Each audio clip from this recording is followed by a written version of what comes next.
ہمارے نبی صلی اللہ علیہ وسلم کی حدیث، قرآن کی آیات، جس میں واضح طور پر لکھا ہے کہ خدا کے بندو اگر ایک لمحے کے لیے بھی تفکر کرتے ہیں، تدبر کرتے ہیں، سوچتے ہیں، تو وہ اللہ کے نزدیک بعض اوقات 7 سال، بعض اوقات 70 سال، بعض اوقات 60,000 سال کی عبادت سے افضل ہوتا ہے۔ کیوں افضل ہوتا ہے؟ کیونکہ وہ انسان کو اچھے اور برے کی تمیز سکھا دیتا ہے اور حق کو باطل میں فرق کرنا سکھا دیتا ہے۔ میرے رب نے ہم سے سجدے، عبادتیں وہی مانگی ہیں جن کی بنیاد میں معرفت ہو۔ اگر ان کی بنیاد میں معرفت ہی نہیں ہے تو پھر سجدوں کا کوئی فائدہ نہیں ہے، پھر وہ ٹکرے ہوں گی، سجدے نہیں ہوں گے۔ اور یہ انسان کی خوبصورتی ہے، دین کا کمال ہے، دین کا قیام ہے۔ جہاں کہا جائے کھڑے ہو جاؤ وہاں کھڑے ہو جاؤ، جہاں کہا بیٹھ جاؤ وہاں بیٹھ جاؤ، جہاں کہا جائے چلو وہاں چلو، جہاں جنگ کی ضرورت ہے وہاں جنگ لڑو، جہاں صلح کی ضرورت ہے وہاں صلح لڑو، وہاں صلح ہونی چاہیے۔ جہاں محبت اور الفت دینی ہے وہاں محبت اور الفت دے، جہاں شفقت دینی ہے وہاں شفقت دے، جہاں آپ کو علم کی زکات دینی ہے وہاں علم کی زکات دے، جہاں آپ کو پیسے کمانے ہیں وہاں پیسے کمائیں، جہاں جاب ملازمت کرنی ہے وہاں ملازمت کریں، جہاں آپ کو کہا جائے جہاں مرنے کا ٹائم ہے مرنے کے لیے تیار ہو جائیں۔ یہی اللہ کے دین کا کمال ہے اور دین اسلام کا درہ امتیاز ہے، جسے دین اعتدال کہا جاتا ہے کہ جیسا کہا جائے ویسا کرتے رہو گے تو بندے ہوگے، اور اگر ایسا نہیں کرو گے تو گندے ہوگے۔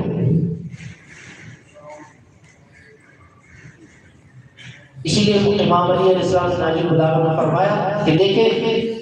ابلیس نے کتنے سجدے کیے، وہاں پر الفاظ مولا کے ملتے ہیں کہ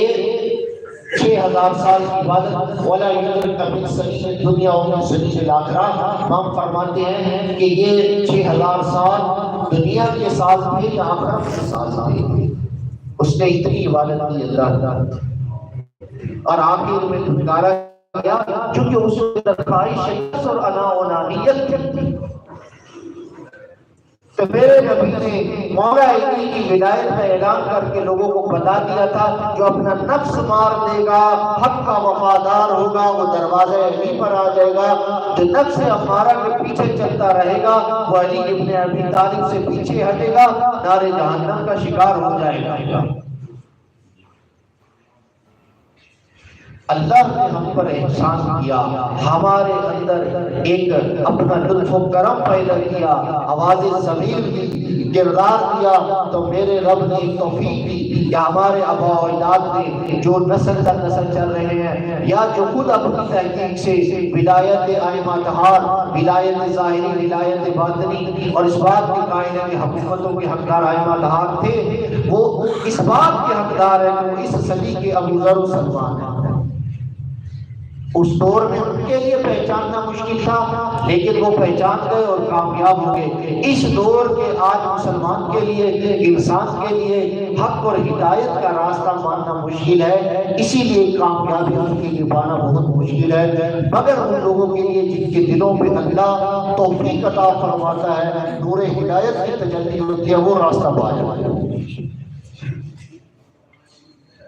میرے دوستوں توجہ رکھیے، اتنا رحیم، اتنا کریم امام جو ہستی اپنے کندھے پر، روایات میں ملتا ہے مولا علی علیہ السلام چونکہ مسلمانوں کی 3 جنگوں میں بہت سے لوگ شہید ہو گئے تھے، کوفہ کے اندر بہت سے بچے یتیم ہو گئے تھے، بہت سی عورتیں بیوہ ہو گئی تھیں، تو مولا علی علیہ السلام ہر روز ایک خاص مقدار میں کھانا لے کے لوگوں کے پاس جاتے تھے، ان کے پاس کھانا رکھ دیتے تھے اور لوگوں کو پتہ نہیں لگتا تھا یہ کھانا دینے والا کون ہے۔ توجہ رکھیے دوستوں، اتنی رحیم اور کریم ہستی، اور یہاں تک کہ روایات میں ملتا ہے